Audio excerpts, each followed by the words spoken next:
In today's video, we're taking a look at 5 cards from Final Fantasy. Some of these spoilers are just too good to pass up, and these are 5 cards that I just need to talk to you about.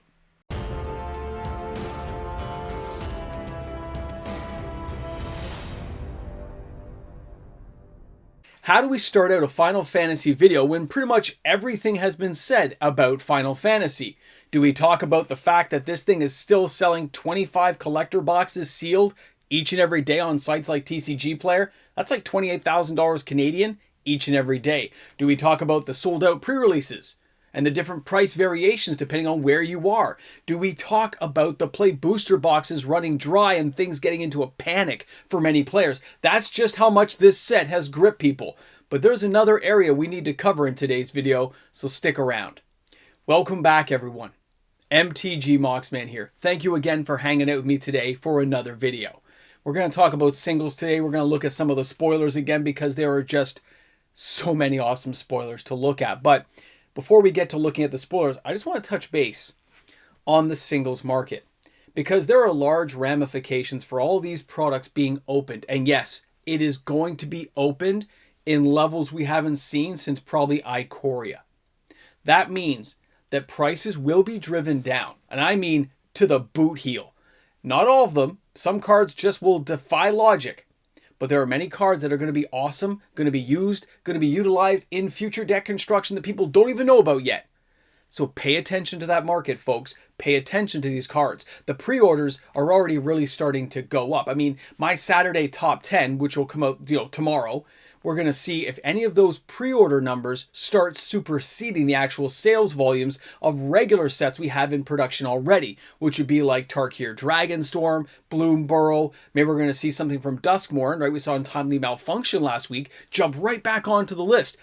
We might see some cards just get totally booted off now because the pre-order numbers are getting really high. Cards like Edgar and stuff are really starting to get a lot of traction at different price points, so it's something to keep in mind. Now, when we're talking about the singles, because the prices will be driven down, and driven down really hard, there will be a period of time, like with most sets of the old days, the 2020 and before sets. When this happened, we had a 90-day window for prices to kind of bottom out. Final Fantasy will be a lot less than that. I want you guys to understand this. There's going to be a huge amount opened. The next few weeks when things, pre-release weekend all the way through to the official release date. You're going to see a surge. And I'm telling you now,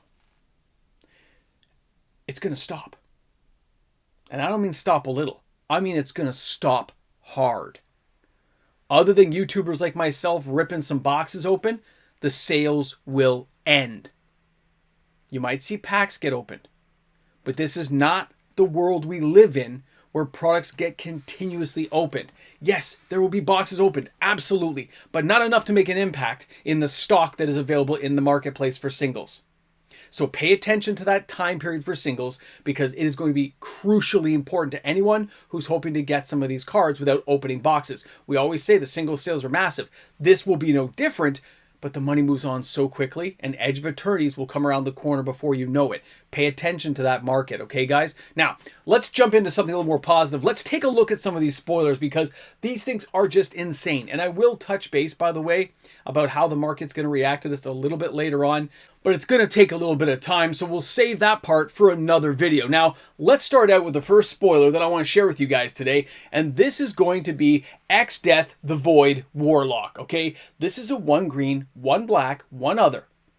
And this is a legendary creature, Spirit Warlock. But when it says, when XDeath enters, you gain 3 life. At the beginning of your end step, if there are 6 or more permanent cards in your graveyard, you transform XDeath. Okay, that's fine. Then you look at the transformed thing, Neo, XDeath, Dimensions End. Trample, his power is equal to the number of permanent cards in your graveyard. Now, I want to tell you guys something. That's a pretty epic card. That is pretty awesome, especially in a pre-release. Probably in some standard play. But it's the first part of the card that scares me. When he enters, you gain 3 life. Do you remember the other cards we've seen? That when you gain life, you're going to mill your opponents? Do you think people are going to try to combo those things together that when something enters, they gain life and you immediately start milling things because of the other card triggering in the game? it's going to be insane. There's a lot of these cards that are going to have dual-pronged attacks that most players, well actually most professional players will definitely be ready for it, but old fogies like me, we're going to get slaughtered in the early days trying these combination cards out. It's something to pay attention to. Let's go to our next card here and we'll do a few more. So here is Side Quest. Card collection for 4. This enchantment, when it enters, you draw 3 cards and then discard 2 cards. At the beginning of your end step, if 8 or more cards are in your graveyard, transform this enchantment. And it becomes a flying, I don't know, like a playing card? I don't know, it's pretty cool. A magicked card. Get it? Magicked? Haha. It's a 4/4. It's got a crew of 1. For this card in particular, it's the ability to possibly save yourself. Having this card in play will let you draw 3 cards. That's 3 for 4, but you got to discard 2. But if you're searching for a way to save yourself, if you're searching for a way to get something going, or you have ways of copying this thing when it comes into play, there's lots of little game effects that'll have some gameplay for this. But for me, for opponents, when you're looking to save yourself, you're going to throw a Hail Mary like this and hope something's going to work out, okay? It's not going to be the 4/4 magicked card. It's not the artifact vehicle. It is that first game effect to let you dig deep into your deck using cards like Stock Up and the like to get the perfect hand. It's not about how big your deck is. It's how quickly you can utilize and make the functionality of your deck make you come out a winner. Crazy card. It's going to be a lot better than people realize. I just don't know how much gameplay it'll see right away. We'll have to wait and see what other synergized cards come up. Now, our next card is Excalibur II. Now, I personally love the look of the sword. And we know just how amazing a lot of this equipment cards are inside this set. Voltron's going on a tear with people buying these kinds of cards up to build with. This is a 1 casting cost. It says whenever you gain life, put a charge counter on Excalibur II. Now remember, gain life, we got a lot of cards we can talk about. They're going to give you life when it comes into play. This is just another one. And don't forget Ugin, because Ugin, the Eye of Storms, his first thing is you gain 3 life and you draw a card. Picture Excalibur here, which again is a colorless artifact, being put into an Ugin deck. Equipped creature gets +1/+1 for each charge counter on Excalibur II. And it has Equip 3. The Equip 3 is kind of steep, I think, but I get it. I totally understand where things are going with this. If this thing sticks around on the battlefield, it's pretty awesome. But it reminds me of that Chainsaw card from Duskmourn. It comes in, does 3 damage. Whenever a creature dies, you put a charge counter on it. It's still 3 to equip. So that red guy we saw who lets you attach equipment for free every turn, and Artist Talent from Bloomburrow, those kind of cards that let you attach equipment for free every turn are going to avoid a lot of these higher casting cost equips. So it's, again, something not to ignore when people are constructing with this stuff. These cards are epic. I love it. Now, our next card. This one here scared me a bit when I saw it. And it's not just the artwork of the card, okay? The Genji Glove for 5. It says equipped creature has double strike. All right, that's pretty good, but it's 5. It's a steep cost. It says whenever equipped creature attacks, if it's the first combat phase of the turn, untap it after this phase and you get an additional combat phase. This is an insane card in Commander. You can see how this card being cheated onto the battlefield and equipped really easily is going to be a card that people will see as a threat. It is something to pay attention to. Will this see standard gameplay? I'm not really sure, unless we can find a way to pop on the equips really quick or get major mana ramp to get things like this going, but I'm sure somebody's going to try because the extra combat phase is just going to be a game-ending effect. And for 5, it doesn't seem that bad for the dual effects it's going to offer you. Now, the next card, though, this is Binhilder. This one's interesting to me as well because it's a 2/1 and it's a 1/2 casting. So the 2/1 creature is tiny. It's got 1 red, 1 other to cast it. Okay, but this Saga guy here says chain. Exile the top card of your library. During any turn, you may put a lore counter on this saga. You may play that card. Okay. So you exile the top card, you get to put a lore counter. Now, the second 2. When you cast a creature spell this turn, it gains haste until end of turn. That second and third effects seem like, okay, it gets haste. But go back to the first one. During any turn, put a lore counter on this saga. You may play that card. That is crazy. You're going to run through your saga for sure, but you get to play the card that you're getting out there. This thing has a 2/1 for 2 casting costs. This is going to see play inside red aggro decks. The Slick Shot, Sure Shot deck is going to play with stuff like this because it's going to let you get more cards going. Being able to exile cards and have them sitting there to be able to play is amazing, okay? I just think this is really good. And of course, during any turn, putting a lore counter on is a pretty awesome effect as well, okay? Great card. I think we're going to see a lot of gameplay with some of these cards. And when you look at everything Final Fantasy has given us, you can really get an understanding that this set seems like it's almost next level. I can't remember how many amazing cards we've gone through.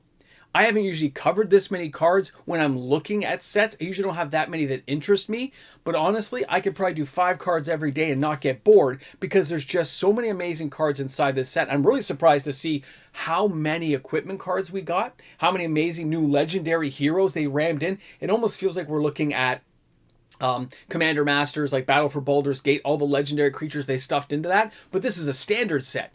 People used to say like, oh, we're going to get more legendaries all the time. And they had a real kind of lull period. Then they went just overkill with like the on-path. Then they back things up again. And now we've got another huge hit set with so many amazing cards that there's just a lot of options. And those options will lead to so many more avenues of gameplay, which is great for the game. It's great for everything around it, and I can't wait to dive into this set. I want to thank you guys for hanging out today, chilling with the Moxman on the channel. I hope you stop by tomorrow for my top 10 video. I have the top 10 on Saturday of the modern selling cards, and of course the reserve list top 10 on Sunday, and of course my live stream. It'll be on 6:30 Eastern Standard Time. I look forward to seeing you guys all there. Thanks again for hanging out. Have an awesome weekend if I don't see you. And of course, we're here every day with videos. So if you enjoyed today's content, like and subscribe to my channel. I'll see you guys soon. Oh, this set's awesome. Hey guys, welcome back to the end of the video. If you're here at this part, you're getting through all these amazing credits. These are the supporters of the channel. They're my patrons, my YouTube membership members. Because of them, daily uploaded content is made possible. So this is the time you always take that moment to remember, you're only here because people allow you to be here. And that's pretty awesome, pretty epic. So guys, thanks again for being supporters of my channel. This journey, it wouldn't be happening if it wasn't for you. Thanks. Okay, there are so many good cards. Wait, this is the Ramble Jamble. We're not talking about cards today. No, we're not. We're talking about something else. Something far more deadly. The dreaded lawn. Last weekend at the, weekend before. Yeah, 2 weeks ago now. I haven't been up to the other property. That weekend of the live stream, there was so much rain that I couldn't mow the lawn. That's a lot of lawn to mow. And it is going to take up a very long time. Hours.